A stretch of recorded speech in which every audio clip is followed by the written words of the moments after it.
दोस्तों सुजलॉन एनर्जी की बात करें तो कंपनी ने कल क्वार्टर टू के रिजल्ट को डिक्लेयर कर दिया है। रिजल्ट काफ़ी ठीक रहा है, लेकिन कुछ न कुछ कमजोरी जरूर है रिजल्ट के अंदर। और नतीजा ये रहा है कि काफ़ी शानदार तेजी बनने के बाद फाइनली गिरावट के अंदर क्लोजिंग हुई है।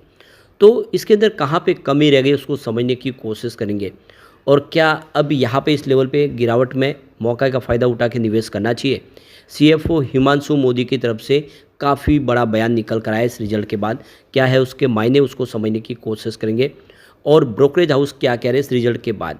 क्या सुजलॉन में अब आने वाले समय एक अच्छी तेज़ी की संभावना बन रही है या फिर आगे जाके स्टॉक में गिरावट हो सकती है। लेकिन फ्रेंड्स उससे पहले अगर आप पहली बार हमारे चैनल पे आए तो चैनल को सब्सक्राइब कर दीजिए, एक बेल आइकॉन दबा दीजिए ताकि जब भी नया वीडियो बने पहला नोटिफिकेशन आपको मिले। वीडियो पसंद आए तो लाइक से ज़रूर कीजिए। चलो फ्रेंड्स वीडियो स्टार्ट करते हैं। मैं हूँ आपका दोस्त SB दवे और हमारे अपने चैनल ऑनलाइन कमाई में आपका बहुत बहुत स्वागत है।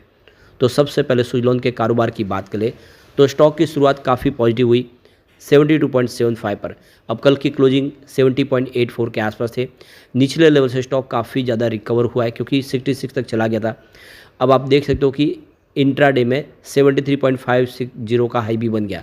काफ़ी अच्छी दौड़ लगाई, लेकिन ऊपर के लेवल से आ गई ज़बरदस्त बिकवाली और उस वजह से 66.82 का लो बना। यानी देख सकते हो कि यह स्टॉक फिर से नीचे उस लेवल पे आ गया जहाँ पे था पहले।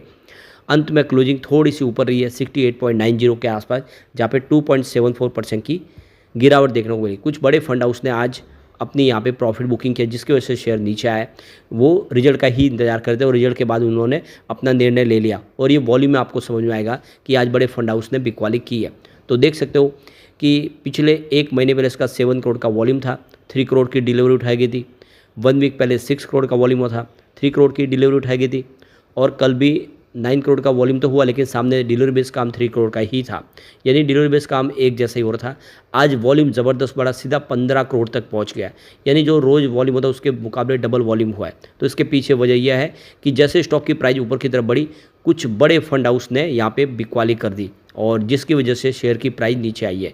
तो आप समझते हो इस रिजल्ट को वेलकम किया गया, तेज़ी के साथ शुरुआत हुई। लेकिन जैसे कि रिजल्ट का इंतजार करने वाले बहुत सारे बड़े फंड हाउस थे कि रिजल्ट के बाद हम इसको बेचेंगे, तो उन्होंने अपनी बिकवाली शुरू कर दी जिसकी वजह से देख सकते हो स्टॉक नीचे आया। अब आप देख ही सकते हो कि रिजल्ट तो इस हिसाब से देखें तो ठीक था, क्योंकि जो प्रॉफिट है उसमें देख सकते हो कि 96% की जंप देखने को मिली है ईयर ऑन बेसिस पे, जो 201 करोड़ तक पहुँचा है। कंपनी का जो रेवेन्यू है उसमें भी 48% की शानदार वृद्धि देखने को मिली है, जो 2093 करोड़ तक पहुँचा है। और एबिटाडा में भी देखें तो 31% की वृद्धि के साथ 294 करोड़ तक पहुंच गया है। लेकिन एबिटाडा मार्जिन में कमी आई है। देखो कि जो 15.9% था पहले, जो गिर के अब 14.1% के आसपास आ गया है। और इस समय ऑर्डर बुक 5.1 गीगावाट तक पहुंच चुकी है। कंपनी ने एक बड़ा एनटीपीसी से ऑर्डर पाया है, यह देश का सबसे बड़ा ऑर्डर है। अब इस रिजल्ट के बाद ब्रोकरेज फर्म नोमा इंस्टीट्यूशनल इक्विटीज़ का कहना है कि सितंबर तिमाही में कंपनी ने 254 मेगावाट का काम पूरा किया है, जो इसके 275 मेगावाट के अनुमान से कम रहा है। इस पर बारिश का असर भी पड़ा है। ऑपरेटिंग मार्जिन भी 16% के अनुमान की तुलना में 14% के आसपास रही है। इसे ESOP यानी एम्प्लॉय स्टॉक ओनरशिप स्कीम और ASAP sustainable energy transition corporate officer इत्यादि लीज के खर्च का भी झटका लगाए। तो इन्होंने इस बार देखो कि कंपनी ने अपने एम्प्लॉयज़ को भी बोनस शेयर जारी किए थे ESOP स्कीम के तहत, तो इसका भी इस रिजल्ट में असर देखने को मिला है। तो दूसरे जैसे बहुत सारे इन्होंने जो कॉर्पोरेट ऑफिस लीज पे ली उसका भी खर्च यहाँ पे जोड़ा गया। तो इसके चलते कंपनी का जो मुनाफा है 30% कम रहा है।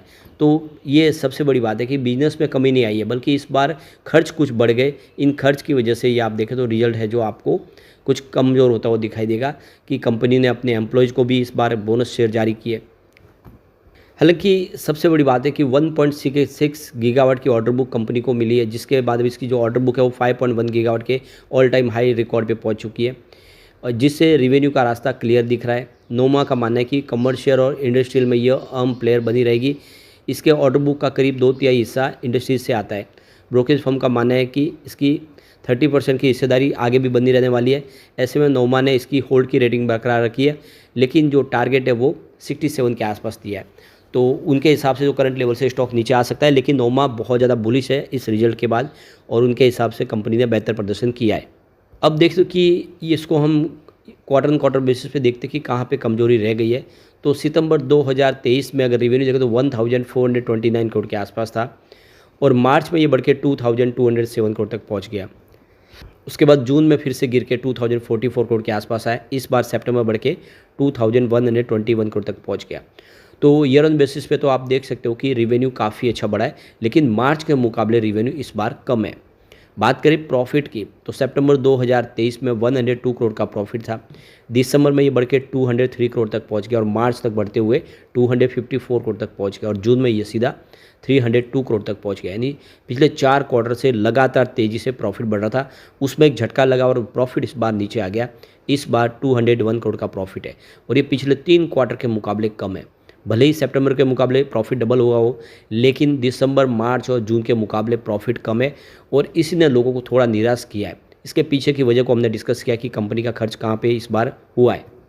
अब यहाँ पे इस रिजल्ट को लेकर सीएफओ हिमांशु मोदी की तरफ से बयान निकल कर आया है। उनका कहना है कि इस बार जो हमारा एबिटडा मार्जिन दबाव में आया है, कमी हुई है, उसके पीछे वजह है कि कंपनी का जो कोर विंड टर्बाइन बिजनेस है वो कंटिन्यूस ग्रो कर रहा है, जबकि जो ऑपरेशन मेंटेनेंस का बिजनेस है वो कम रहा है। जबकि आप देखो कि जो इनका बिजनेस है डब्ल्यूटीजी का, यानी जो विंड टर्बाइन जनरेशन का बिजनेस है, उसमें कंपनी का लो मार्जिन बिजनेस है, उससे उतना ज़्यादा मार्जिन नहीं मिलता है। जबकि ओएमएस का जो बिजनेस है, यानी जो ऑपरेशन मेंटेनेंस सर्विस बिजनेस है, उसमें 40% की मार्जिन होती है। वो बिजनेस के मुकाबले इनका जो कोर बिजनेस है डब्ल्यूटीजी का, वो बिजनेस तेज़ी से ग्रो किया है, जिसकी वजह से इस बार कंपनी का जो मार्जिन है वो थोड़ा दबाव में आया है। तो इस बार कंपनी का जो मार्जिन देखो कि 15.74% से गिर के 13.97% के आसपास। इसके पीछे वजह डब्ल्यूटीजी का बिजनेस इनका इंक्रीज हुआ है ओएमएस का बिजनेस के मुकाबले।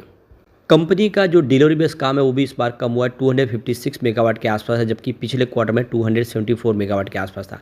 लेकिन पिछले साल सेम क्वार्टर के मुकाबले काफ़ी बेहतर है, जो 132 मेगावाट के आसपास था। हाफ ईयर की अगर डिलीवरी देखें टोटल तो 530 मेगावाट के आसपास रही है। अगस्त महीने में देखें तो इन्होंने रिनोव एनर्जी का अधिग्रहण किया है, 76% की स्टेक ले ली है। तो आने वाले समय अब सोलर सेक्टर में भी ऑपरेशन मेंटेनेंस का कामकाज तेज़ी से आगे बढ़ेगा, जिससे कंपनी का रिवेन्यू आने वाले समय बेहतर तरीके से बढ़ता हुआ दिखाई देगा और एबिटडा मार्जिन भी बढ़ेगी। तो यहाँ पे हिमांशु मोदी का कहना है कि रिनोव एनर्जी का बिजनेस में 26% का योगदान सुजलॉन के फाइनेंशियल परफॉर्मेंस के अंदर है। लेकिन साथ में उन्होंने ये भी कहा है कि रिनोव एनर्जी का पूरा मैनेजमेंट अलग है, उसका ये पूरी एक सेपरेट सब्सिडीज कंपनी है, जिस वजह से उसका जो बिजनेस है इसके साथ में नहीं जोड़ा गया सुजलॉन के साथ। वैसे इस रिजल्ट के बाद जेएम फाइनेंशियल बुलिश है, उन्होंने इसके टारगेट को बढ़ा दिया है और जेएम फाइनेंशियल का मानना है कि कंपनी का ऑर्डर बुक मजबूत है, लगातार आने वाले समय बहुत सारे प्रोजेक्ट जो पाइपलाइन में है और बहुत सारी बीड जीतने को कंपनी तैयार है। ऐसे में बाई की रिकमेंडेशन की जा रही है और टारगेट इसका 81 का दिया है, जो पहले 71 के आसपास था। तो 10 रुपये का टारगेट यहाँ पे देखो कि जेएम फाइनेंशियल ने बढ़ा दिया है और एक अच्छी बात है। जेएम फाइनेंशियल का कहना है कि इस बार जो प्रॉफिट कम हो उसके पीछे कंपनी का जो एक्सपेंसेस है बड़ा है क्वार्टर 2 में, जिसकी वजह से प्रॉफिट में कमी आई। बाकी ओवरऑल बिजनेस लगातार जैसे बढ़ रहा है उसी हिसाब से बढ़ता हुआ दिखाई दे रहा है, इसमें कोई कमी नहीं है। वैसे दूसरी तरफ देखें तो मार्केट मोजो ने इसमें सेल की रेटिंग दी, उनके हिसाब से स्टॉक दबाव में थोड़ी और गिरावट की संभावना बन सकती है। तो कुछ ब्रोकेज हाउस की भी यहाँ पे संभावना की वजह से गिरावट हुई है, कुछ ने सेल की रेटिंग दी है, लेकिन ओवरऑल कोई प्रदर्शन में कमी नहीं है। जो इस बार रिजल्ट में कमी रही तो उसके पीछे वजह कंपनी का जो है यूएसओपी स्कीम वगैरह में जो इन्होंने पैसे लगाए और इसका जो लीज के ऊपर इन्होंने जो बिजनेस अपना जो कॉर्पोरेट ऑफिस का लीज दिया है उसका जो खर्च है यहाँ पे जुड़ा है, उसकी वजह से प्रॉफिट कम। ओवरऑल इसमें कोई कमी नहीं है, बिजनेस लगातार बढ़ रहा है और आने वाले में सुजलॉन और बेहतर करेगा। लॉन्ग टर्म इन्वेस्टर के लिए अच्छा मौका है कि सुजलॉन में दाव लगाए, आने वाले इसमें सुजलॉन मालामाल कर देगा। लेकिन फ्रेंड्स, कोई भी इन्वेस्टमेंट करने से पहले अपने फाइनेंशियल एडवाइजर से एडवाइस ले ले या अपना खुद का रिसर्च करें, क्योंकि मैंने वीडियो आपके एजुकेशनल पर्पज़ के लिए ही बनाया। वीडियो पसंद आए तो लाइक से जरूर कीजिए और चैनल को सब्सक्राइब कर दीजिए। Thank you friends.